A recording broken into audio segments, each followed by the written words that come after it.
Honor Magic 6 Pro. This is the latest flagship from Honor, and it is a real flagship device. I mean, it ticks all of the boxes, and already, I mean, it came out in end of Feb, and now it's March, and it's a real contender for one of the top smartphones of the year so far. They have gone for a curved design. So now this is the thing that's arguable, that, obviously flat versus curved, we've talked about a lot.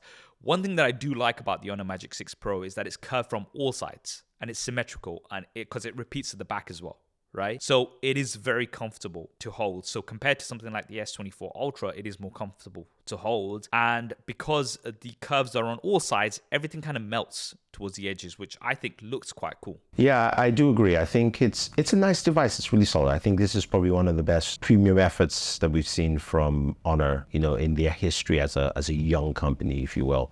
I do like the way the device feels. I wouldn't say, since SuperSaf has moved me away from curved displays, I wouldn't say that I like a curved display anymore, but I'm joking, guys, I'm joking.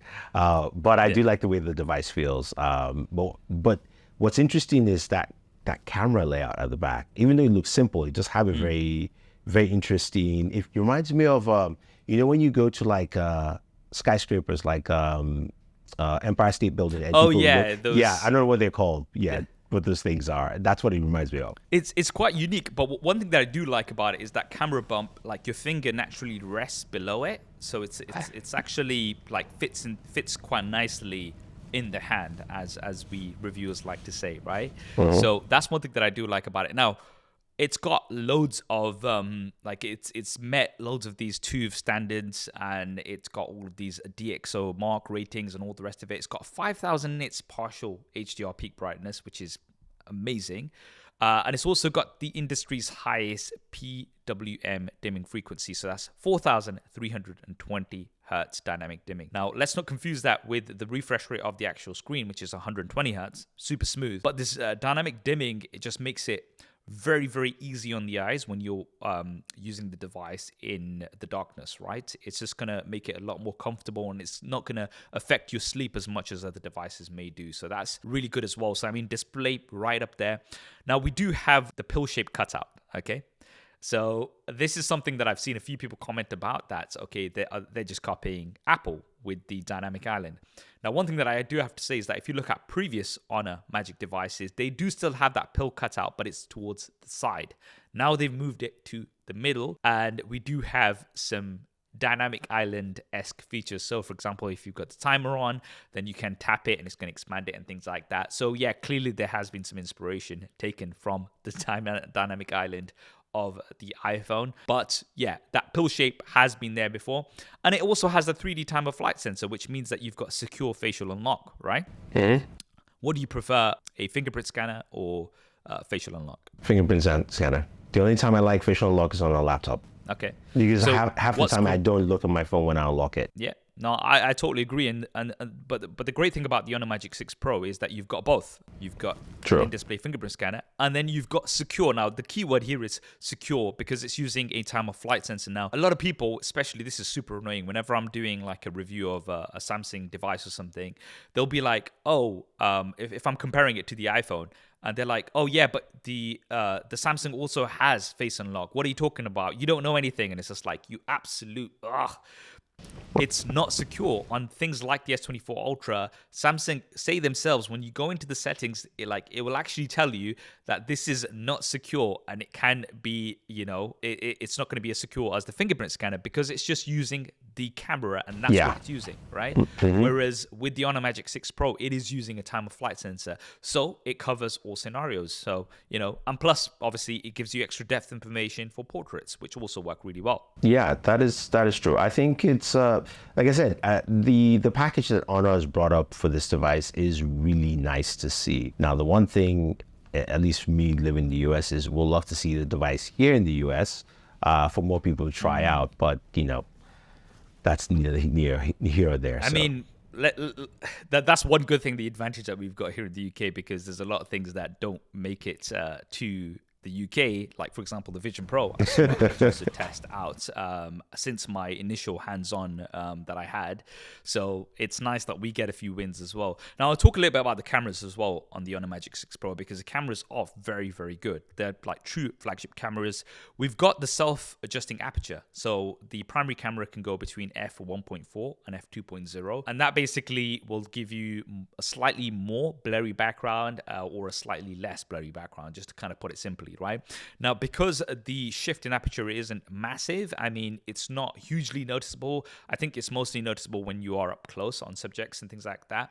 But this is something that we saw on the S9 series, I think, a few years ago, and then Samsung kind of got rid of it. Yeah. But it is nice to have this on here. And then we've got improved all scenario AI motion sensing capture. This is something that's really fun. I'm not sure if you've tried this out, but basically if you're trying to capture action, so if you're jumping or if you're doing some kind of sports, you just tap, and if you've got that mode on, it's going to try to capture the point of action, right? Mm-hmm. So when you jump, the highest point, this kind of brings me back to when we were in Vegas and we were trying to get those jumping shots, and you have to try to take like loads of shots, or you have to try to do something. With this, you just tap, and then it will capture automatically the point, and it actually does this really well. And now this has actually been improved because they've trained it on lots of different scenarios. And I think the other key thing is that they've got a 180 megapixel periscope zoom camera. So that's the highest megapixel zoom camera. Yeah. And it's got a very wide aperture, an f2.6 aperture, which means it can let in a lot of light as well. So it's a great zoom camera. Now, here's the thing. I've got a few thoughts about this camera because it's got a 2.5 times optical zoom, okay? So at 2.5 times, great. 5 times, amazing. 10 times, also amazing, because it's using some of that resolution as well. My issue is that they've put on the back 100 times, 100x, right? Okay, so they physically wrote that. Now, when you go to 100x, I'm going to be honest with you, the results aren't great. I don't think that they are usable. I would say that, I would stick to 10 to maybe even 25 times. But then if you go all the way to 100 times, I think that is a bit of a push, because you're extending 2.5 times all the way to 100 times, right? And then you've put it on the back of the camera as well. I think maybe they forgot the backlash that Samsung got from doing that themselves a few years back with the S20. And I agree with you. I think it's just something that it's not needed at this point in time, because I think a lot of consumers, especially a lot of techies who will be the first to kind of pick up the device like this, already know that, hey, look, as long as you're giving us up to 10, 20x zoom, we're good. 100 is just so we can brag with our friends and, showcase that we can zoom all the way, to a distance. So I think that's just not necessary. Yeah, I think physically putting that on the camera, on the camera module there, saying 100x kind of tells you, hey, this takes great pictures at 100x, when there is no smartphone camera that takes great pictures at 100x, right? Okay, yes, you can take pictures of the moon and things like that, but again, it's not something that you're going to be using on the day-to-day, because the shots are just not going to be as good as obviously if you are at those optical zoom ranges. So that's one thing that I definitely have to mention. They've got some new AI features as well. There's like great collaboration. If you've got other Orin devices, you can share the screen and things like that. There's also Magic Portal, so you can just grab things, and then it's going to allow you to just like if you see an image and you're like, oh, I want to buy this, you can just drag it into the eBay app, which will pop up on the side. So there's some really nice smart features. Obviously, 8 Gen 3, which is the flagship chipset right now. So it's going to be right up there in terms of the performance and battery life. Now, this is something that I definitely want to touch on. It's got a 5,600 milliamp hour battery, right? Now, when I was using this, like literally you could just go on all day and then some, and you wouldn't have to worry, because right now most of the flagships you're looking at between 4,800 to 5,000 milliamps. This is 5,600 milliamps, so it actually takes it that much further. So it's really, really good. So yeah, that's something that I definitely have to mention. It's got excellent battery life, and you also have 80 watts of supercharging, so you can get faster top-ups than many of the devices. 66 watts of wireless supercharge. However, this year Honor have taken the road of the other manufacturers, and they're not including the charger out of the box, at least in the UK anyway, right? So this is something we also talked about with OnePlus devices, that OnePlus devices still have the charger, but Honor has decided not to include the charger out of the box, which I know is controversial. Look, yeah, it's I look at it as neither here nor there. I think there's a one mindset as if you're buying a premium device, you should have a charger. You should have everything there because you're spending that much money. Yeah. But also the second thought is if you're buying a premium device, you should also have chargers at home, and that shouldn't be a bother. I think it's more necessary on low-end devices because most of those people who are buying devices like that are either, passing those devices on to someone else, whether it's a brother or cousin or, something like that. And also, again, they're not keeping chargers the way that, typically iPhone users will have a drawer of old iPhone chargers sitting down waiting there. So it's one of those things where I think eventually we don't need chargers, especially when you have Anker selling some amazing chargers out there. So yeah, Anker sponsor. So you can tell somebody's podcast. Sponsored by Anker, right? No, I was saying Anker, please sponsor the podcast because it's pretty good. You got to do it. Yeah.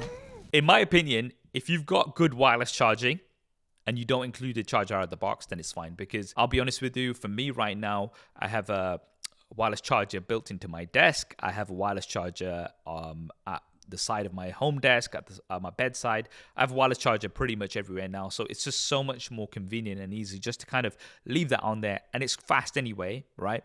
And especially with how good the battery life is on the Honor Magic 6 Pro, you really don't need to charge it during the day, right? So if you are somebody that's just going to use it throughout the day, drop it on a wireless charger, you wake up to it fully charged, and then you go around and you just go through that cycle, and it's absolutely fine.